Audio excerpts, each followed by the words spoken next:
माता दीन भंगी और 1857 की क्रांति। चाटुकार स्वर्ण पत्रकारों ने या इतिहासकारों ने इतिहास में मात्र उन घटनाओं को बड़ा चढ़ाकर पेश किया है जहां सवर्णों का नाम आता हो। बाकी किसान कमेरों को क्रांतिकारी नायकों को गायब ही कर दिया। का जीता ज़्यादा जागता उदाहरण है माता दीन भंगी। 1857 की क्रांति में अंग्रेज अफसरों को गोली मारने वाले को महान बता दिया, जबकि वो देश के लिए नहीं बल्कि ब्राह्मण धर्म के लिए लड़ा था। मंगल पांडे की महानता पर कई किताबें तो मिल जाएंगी, पर दलित क्रांतिकारी शहीद माता दीन भंगी की जब बारी आती है तो इतिहासकारों की कलम की शाही सूख जाती है। बैरकपुर छावनी में करतूस बनाने का जो कारखाना है, जिसमें ज़्यादातर दलित समुदाय के लोग काम करते थे, एक दिन बहुत प्यास लगने पर कारखाने में काम करने वाले माता दीन भंगी ने ब्राह्मण सैनिक मंगल पांडे से पानी पीने के लिए लोटा मांगा। जातीय श्रेष्ठता के नशे में चूर मंगल पांडे ने ब्राह्मणत्व की रक्षा करते हुए एक दलित को लोटा देने से मना कर दिया। माता दीन भंगी नाराज हो गए और कहा कि ओ पांडे, बड़ा आया ब्राह्मण का बेटा, जिन कारतूसों का तुम उपयोग करते हो ना, उन पर गाय की चर्बी लगाई जाती है। जिसे तुम दांतों से तोड़कर बंदूकें भरते हो ना, उनमें सूअर की चर्बी भी लगाई जाती है। उस समय तुम्हारा ब्राह्मणत्व कहाँ चला जाता है। माता दीन उस कारखाने के कर्मचारी थे जहाँ नए कारतूस बनाए जा रहे थे। उनकी इस चोट से भड़के मंगल पांडे ने 29 मार्च 1857 को अपने वरिष्ठ अधिकारी को गोली मार दी, जिसके कारण क्रांति तय समय से पहले ही शुरू हो गई।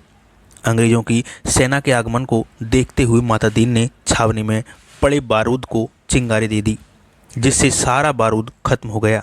इस विप्लव का दोषी मानते हुए इस जो षड्यंत्र था उसका दोषी मानते हुए कई क्रांतिकारियों की गिरफ्तारियां की गई। 8 अप्रैल 1857 को पहली फांसी माता दीन को दी गई। उसके बाद मंगल पांडे और बाकी गिरफ्तार सैनिकों को इस केस में फांसी पहले दी गई और बाद में कोर्ट मार्शल किया गया। इस मुकदमे का नाम ही ब्रिटिश सरकार बनाम माता दीन था।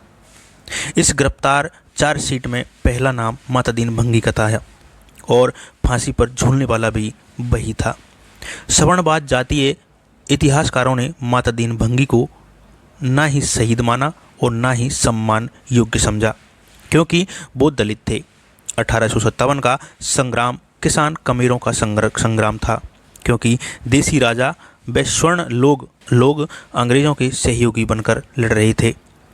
1857 की क्रांति का असफल क्यों हुई, उसके बारे में ज़्यादातर इतिहासकारों ने लिखा है कि तय समय था, उससे पहले ही बखेड़ा खड़ा हो गया। इतिहासकारों की धारणा के मुताबिक 1857 की क्रांति को असफल करने का एकमात्र गुनहगार मंगल पांडे था। परशुराम ने सारे क्षत्रिय पुरुषों को खत्म कर दिया था, उसके बाद भी नव क्षत्रिय पैदा हो गए। कैसे हुए वो ब्राह्मण शास्त्रों में लिखा हुआ है। अगर भारत के बहुजनों को ऐतिहासिक गंदगी से बाहर निकलना है तो ब्राह्मण और शास्त्रों का अध्ययन शुरू कर दें। जो पढ़ेगा वो आगे बढ़ेगा।